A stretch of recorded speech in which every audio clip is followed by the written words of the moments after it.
Kawabunga, j'espère que vous portez bien. Petite vidéo aujourd'hui, je sais, normalement j'avais dit que la prochaine vidéo sur ma chaîne YouTube serait la présentation de mon garage gym. Donc promis, après cette vidéo, ce sera la présentation du garage gym. Il est encore en cours.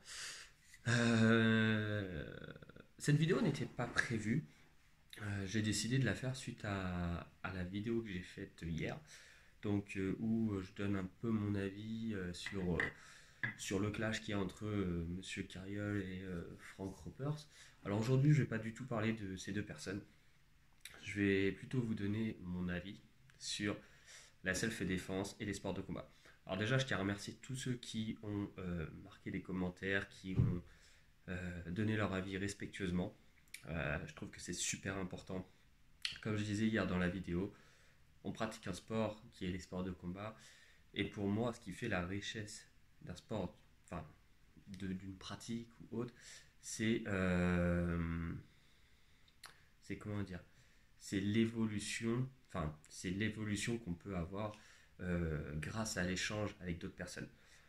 Moi de mon côté, par exemple, donc comme vous savez, donc je fais du sanda, donc du kung fu sanda. Euh, je fais également du kung fu. Dans notre club, on a rapporté plein de styles, puisque on est tous les plus anciens à avoir été pratiquer aussi d'autres styles.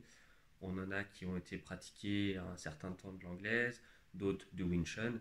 Euh, donc moi, par exemple, la boxe anglaise et le Wing Chun, c'est quelque chose que j'ai appris par Internet, donc par les cours de Greg, cours vidéo, tout ça. J'ai changé beaucoup avec lui. Notamment quand j'étais plus jeune. Voilà, des excellents DVD, je vous recommande. Le Wing Chun, j'ai aussi appris grâce à Sifu Rere. Euh, voilà, pareil, quelqu'un de très humble, quelqu'un qui partage, et grâce à qui j'ai pu apprendre quelques techniques. Alors, comme je lui disais lors d'un échange, parce que du coup je m'étais filmé sur l'une des techniques qu'il avait proposées, je lui avais envoyé en lui disant bon bah je sais que c'est pas parfait puisqu'en effet je pratique pas dans le club, j'ai pas de prof attitré en Wing Chun qui va me corriger ma posture, mais avec ce que j'ai pu voir, avec on va dire mon expérience aussi, je pratique un peu à ma façon le Wing Chun du coup. Elle m'a dit c'est pas si mauvais que ça pour un début en sachant que tu apprends tout seul. Enfin voilà, et on va dire c'est plaisant d'entendre ça quand même, c'est cool. Donc voilà. Ensuite, ensuite, voilà, on a tous divers parcours. Je vais pas vous dire tous les parcours qu'on a en sport de combat. J'en ai dans mon club qui ont été faire du jiu-jitsu, moi du MMA. Euh, j'ai essayé le jiu-jitsu, je me suis fait plier, j'ai préféré rester dans ma zone de confort, entre guillemets, rester dans le MMA. Puisque après, au final, avec le Sanda, la seule chose qui change, c'est les projections au sol. Enfin, pas les projections, pardon, le combat au sol.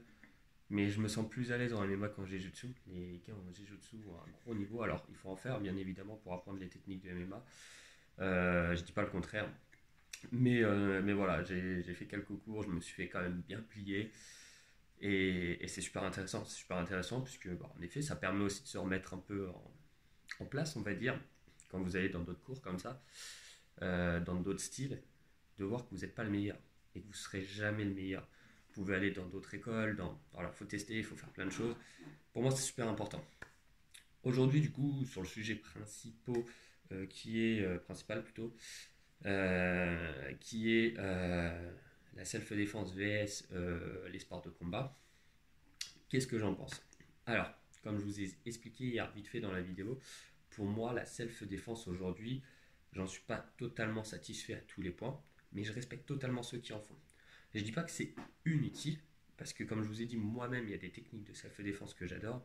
Je plus pour le close combat que la self, euh, qui est plus ou moins, enfin, c'est pas pareil exactement, mais voilà. Moi, je suis plus dans le côté, en effet, close combat, du fait qu'on va chercher à en finir avec l'adversaire.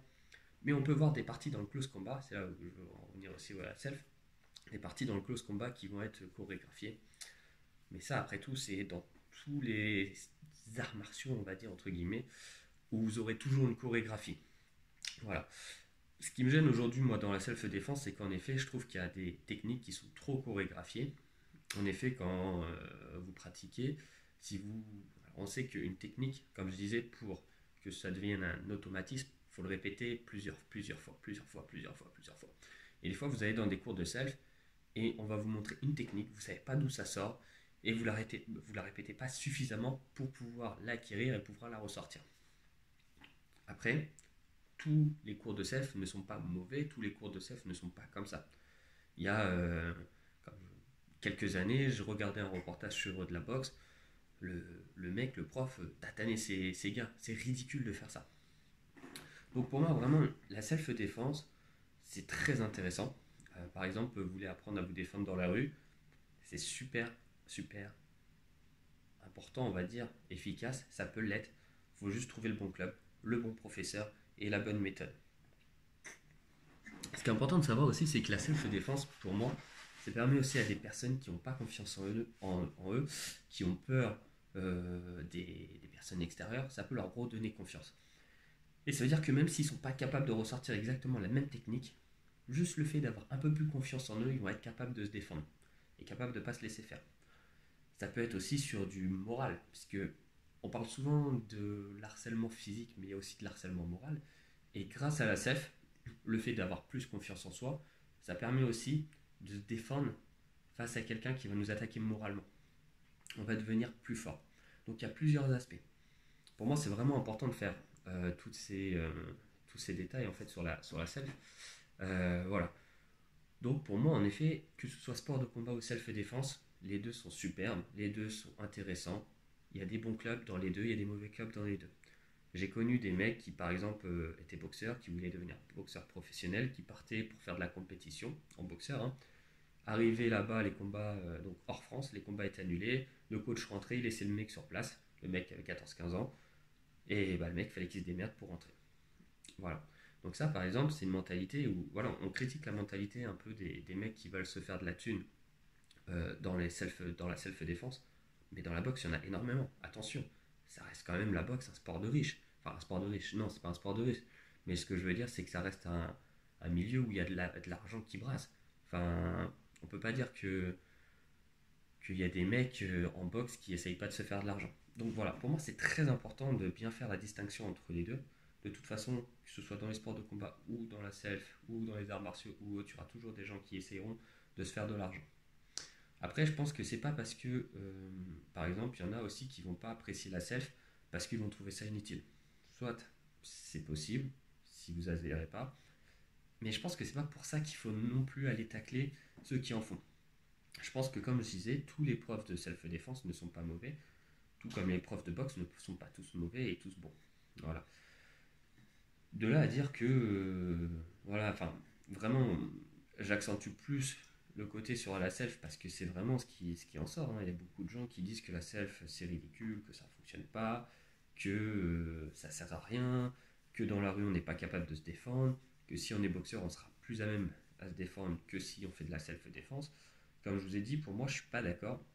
Je pense que ça vient juste de la manière dont on l'a appris. Euh, Par exemple, si vous êtes boxeur, il y a beaucoup de clubs de boxe que je connais. Si vous êtes débutant, vous êtes un sac de frappe vivant. Ça veut dire que on vous apprend des techniques de base et puis ensuite on vous fait tourner avec les compétiteurs de façon à ce que vous soyez les sparring partners. Vous encaissez, vous mangez, vous rentrez quelques coups, mais du coup vous êtes juste un sac de frappe vivant.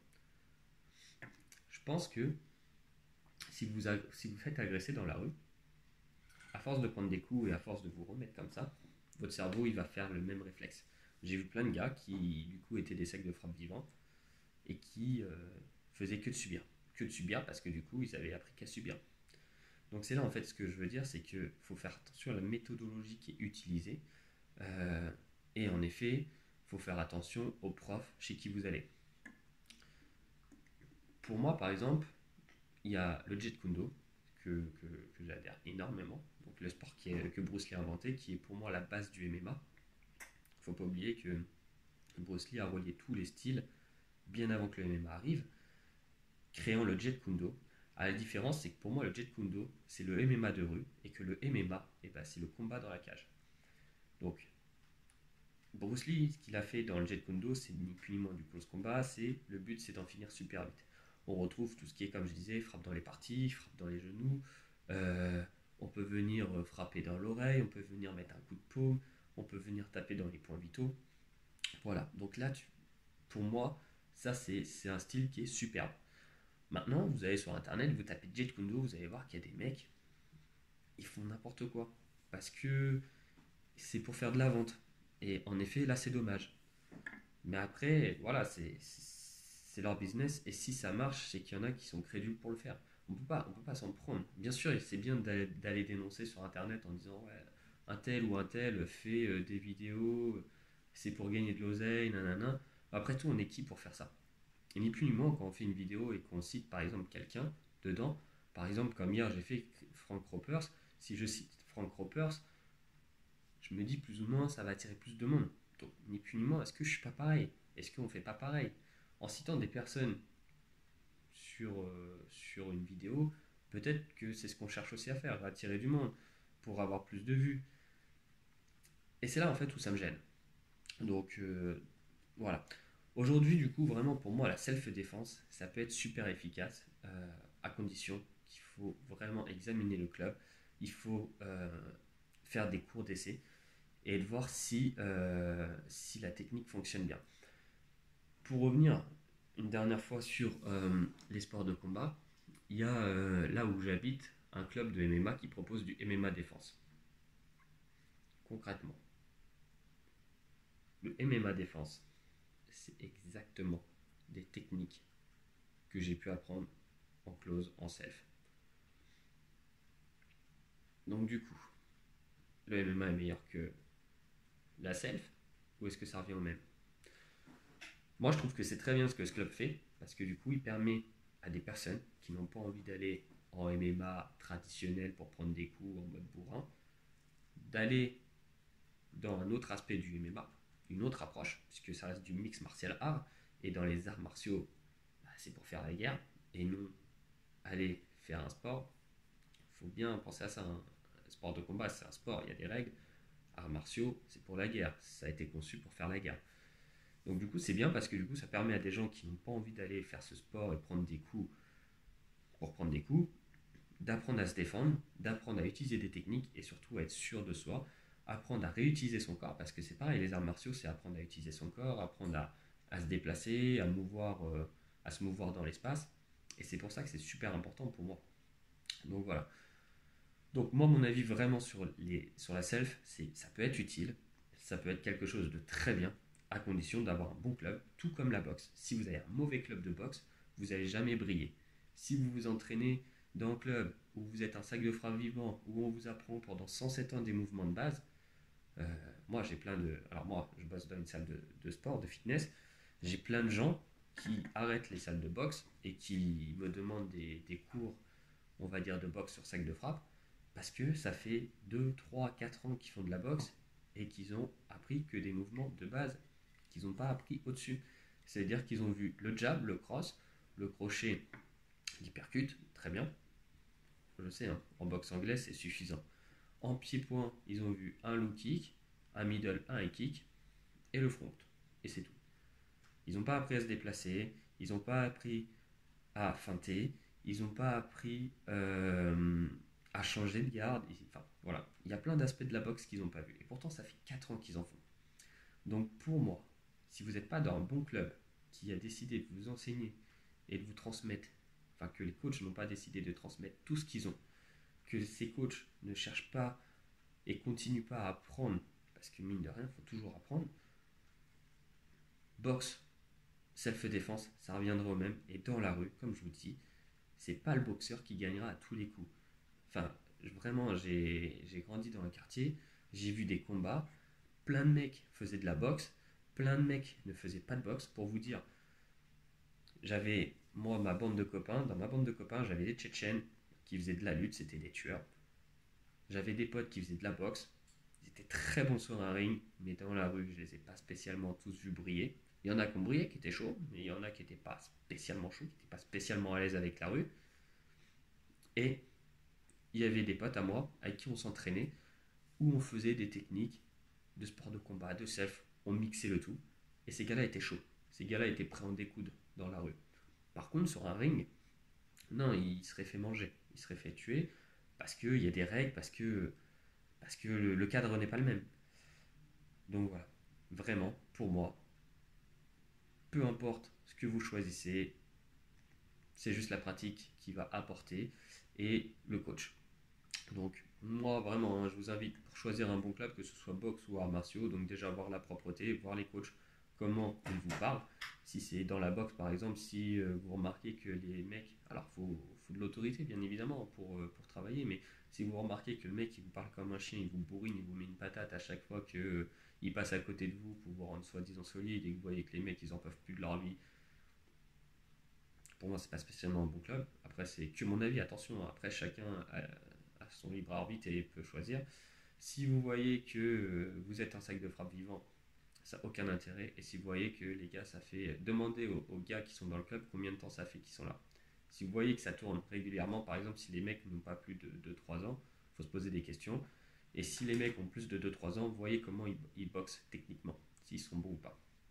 Ensuite, pour la self-défense, pareil, essayez de voir si le prof a une bonne approche pédagogique, qu'est-ce que ça va vous apporter. Est-ce que vous travaillez de différentes façons? Est-ce que vous faites des mises en situation? Ça, c'est très important dans la self-défense, parce qu'en effet, faire des techniques sans mise en situation, et ben, mine de rien, votre cerveau, il va être capable d'apprendre la technique sur quelque chose de calme, de posé. Par contre, si on commence à vous crier dessus, votre cerveau va s'affoler. Et ça, c'est très important dans la self. Si on commence à faire une self où le gars s'approche en mode, à l'entraînement, je vous parle, hein, en mode je vous gueule dessus, ouais, qu'est-ce que tu veux, et commence à vous pousser, et que là, vous êtes capable de réagir, c'est cool. C'est très très cool. Voilà, après, essayez de voir aussi s'il n'y a pas que de l'approche chorégraphiée. Et puis voilà, après, surtout, faites un sport qui vous plaît. Si aujourd'hui vous vous sentez mieux dans de la self-défense que de la boxe, faites de la self. Si vous vous sentez mieux dans la boxe que de la self, faites de la boxe.